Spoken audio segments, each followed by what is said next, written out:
Good morning, students. Today we discuss some examples based on result which we have discussed earlier. First example देखो, a square is placed in a liquid with one side in the surface. हमने एक square को place किया liquid में, इसकी one side जो है वो सरफेस पे है. Show how to draw a horizontal line in the square. Divided it into two rectangles, the thirst on which are equal. वो क्या कह रहे हैं कि हम कैसे एक हॉरिजॉन्टल लाइन ड्रॉ करें स्क्वायर में, उसको डिवाइड करती हुई कि वो उसको दो रेक्टेंगल्स में डिवाइड करे और उन दोनों पे थर्स्ट क्या हो, इक्वल हो. देखो ये फिगर ड्रॉ करके दिखा रखी है. ये हमने square A B C D immersed किया हुआ है इस लिक्विड में. A B is on the surface. अब हमने एक हॉरिजॉन्टल लाइन ड्रॉ करनी है. हॉरिजॉन्टल लाइन इस तरीके से ड्रॉ करनी है कि जो दो रेक्टेंगल्स बने उन पे जो हमारा थर्स्ट है वो क्या हो, सेम हो. ठीक है, तो हमें यही बताना है वो कितने डिस्टेंस पे हम वो ड्रॉ करें. That A B the side of square A B C D such that side A B is on the surface. जो साइड ए बी है वो सरफेस के ऊपर है. Let E F be a line parallel to A B at a distance x from the free surface A B. हमने ये line E F draw की जो ए बी से एक्स डिस्टेंस पे है. Now given thrust on rectangle ABFE is equal to thrust on rectangle EFCD. ये line ऐसे draw की गई कि जो थर्स्ट है वो इन दोनों रेक्टेंगल्स पे ABEF पे और EFCD पे जो थर्स्ट है वो क्या हो गया है, सेम हो गया है. Now thrust on rectangle ABEF जो ये रेक्टेंगल है इस पे थर्स्ट कितना होगा, this is equal to half of the thrust on square ABCD. ठीक है, जो पूरे पे जो थर्स्ट है उसका half. Now thrust on rectangle ABEF is equal to, और अगर हम फॉर्मूला लगाते हैं तो फॉर्मूले से थर्स्ट अगर हमें किसी एरिया पे फाइंड आउट करना है तो वो फॉर्मूला क्या है, pressure at its centre of gravity into area of that element means area of ABEF. Now rho pressure का फॉर्मूला रो जी. अब ये x/2 जो हमने कंसीडर किया हुआ है वो x/2 कैसे लिया हुआ है. एक्चुअल में जो सेंट्रॉइड होता है रेक्टेंगल के केस में, centroid lies in the centre of the rectangle के सेंटर पे लाई करेगा. सेंटर पे लाई करने का मतलब it is at a depth x/2 from the free surface से. वो कितने डेप्थ पे हो गया, x/2 डेप्थ पे है. इट मींस वो तो रो जी x/2 h is x/2 here and area of rectangle ABEF is, ये जो आपकी ये AE साइड है this is x and EF जो है वो A है, साइड्स ऑफ स्क्वायर. तो ये क्या हो गया x इंटू ए. तो रो जी ए एक्स स्क्वायर बाय 2. और थर्स्ट ऑन रेक्टेंगल वैसे हम क्या कह रहे हैं, this is equal to half of the square on ABCD. क्यों, क्योंकि इन दोनों रेक्टेंगल्स पे जो हमारी रेक्टेंगल है ABEF और EFCD दोनों पे क्या है वो इक्वल है थर्स्ट. तो इसका मतलब एक रेक्टेंगल पे जो थर्स्ट लग रहा है वो स्क्वायर के थर्स्ट का हाफ है. नाउ इक्वेट करेंगे अब हम इनको. Now thrust on rectangle ABCD पे अगर हम निकालें तो वो क्या आएगा, रो जी A/2. A/2 वो कैसे लिखा हुआ है इसने, ये देखो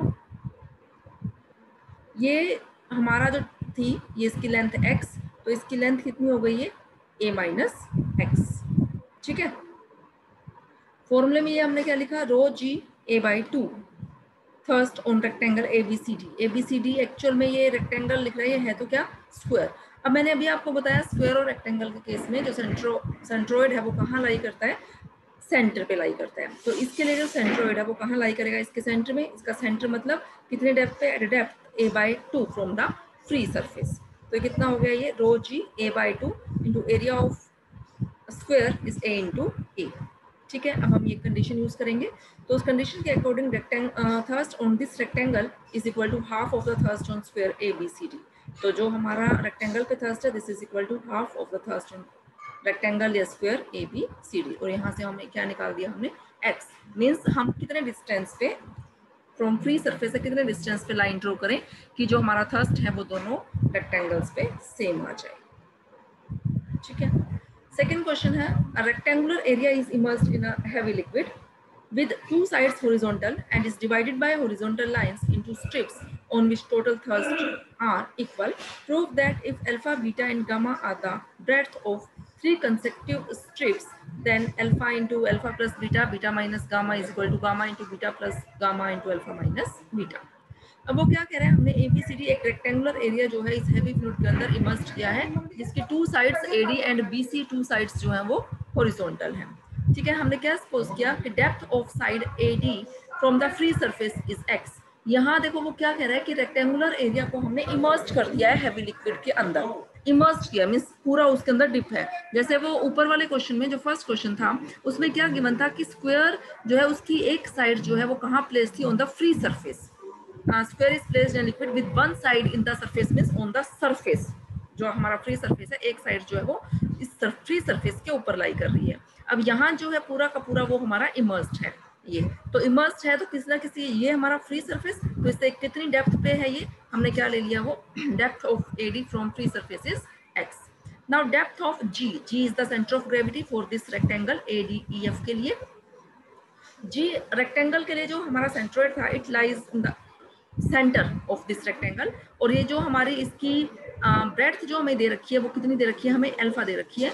तो वो इससे यहाँ से तो कितने डिस्टेंस पे हो गया, अल्फा/2 मीन्स AD से तो ये जो हमारा सेंट्रोइड है वो अल्फा/2 डिस्टेंस पे। लेकिन एक्चुअल में जो हमें डेप्थ लेनी होती है वो फ्रॉम द फ्री सरफेस लेनी होती है, और फ्री सरफेस से इस AD का डिस्टेंस कितना है, x।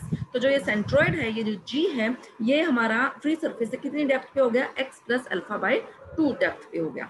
ठीक है, ऐसे ही हम डेप्थ सबकी कैलकुलेट कर रहे हैं। सबसे पहले now depth of G dash means centroid of rectangle EFGH। इस रेक्टेंगल के लिए जो हमारा सेंट्रोइड है वो यहाँ इस रेक्टेंगल के सेंटर पे लाई करेगा। तो अब हमें इस G डैश का, जो ये हमारा G डैश ये पॉइंट है, इसकी डेप्थ, इसका डेप्थ कहाँ से देखना है, फ्रॉम द फ्री सरफेस से देखना है। अब फ्री सरफेस से AD का डिस्टेंस x, इस AD से EF, ये हमारा जो विड्थ है वो कितनी है, अल्फा, और ये सेंटर है इसका यहाँ, तो ये EF से ये कितना होगा, β/2। तो ये कितनी डेप्थ पे हो गई, x + अल्फा + β/2। सिमिलरली जो ये हमारे पास रेक्टेंगल है GHCP, इसका जो सेंट्रॉइड है जो G डबल डैश से हमने ये डिनोट किया हुआ है, ये फ्री सरफेस से कितनी डेप्थ पे हो जाएगा, ऐसे ही x + अल्फा + बीटा + गामा/2 डेप्थ पे होगा। ठीक है, now pressure on the strip ADEF जो फर्स्ट स्ट्रिप है, इस पे अब हम प्रेशर कैलकुलेट कर रहे हैं। This is equal to ρg × h। h क्या होगा यहाँ, depth of centre of gravity, which is equal to x + अल्फा/2 × area of this rectangle. Rectangle का area means length into breadth, means side AD एक और दूसरी जो ब्रेड्थ वो क्या है, अल्फा। सिमिलरली प्रेशर हमने हर स्ट्रिप के लिए, हर रेक्टेंगल के लिए कैलकुलेट किया। ρg यहाँ जो इसका सेंट्रोइड था वो फ्री सरफेस से कितनी डेप्थ पे था, G डैश, x + अल्फा + β/2, ऐसे ही उसका एरिया। सिमिलरली हमने नेक्स्ट जो हमारी रेक्टेंगल थी लास्ट स्ट्रिप, उसके लिए भी हमने प्रेशर कैलकुलेट किया। नाउ हमें गिवन कंडीशन क्या है, according to given condition pressure on all strips are equal. तो जो ये प्रेशर है हर स्ट्रिप पे वो क्या है, इक्वल। हमने ये कंडीशन यूज की कि वो इक्वल है। नाउ ADEF और GH, ये ADEF और GH ये सारे के सारे क्या है, इक्वल हैं। तो ये वैल्यू कंडीशन हमने यूज की, तो ADEF और GH तो ये कैंसिल आउट हो चुके हैं यूज करके। तो हमारे पास फिर हमने सोल्व करने की, इसको जस्ट हम सोल्व कर रहे हैं। सोल्व करने के लिए हमने इसको डिवाइड किया अल्फा बीटा गामा से, हमारे पास ये इक्वेशन आ गई। जस्ट उसको सोल्व किया, सोल्व करके हमारे पास रिजल्ट आ गया। ओके स्टूडेंट्स, ये क्वेश्चंस आप लोग ट्राई करेंगे, बाकी हम नेक्स्ट लेक्चर में डिस्कस करेंगे।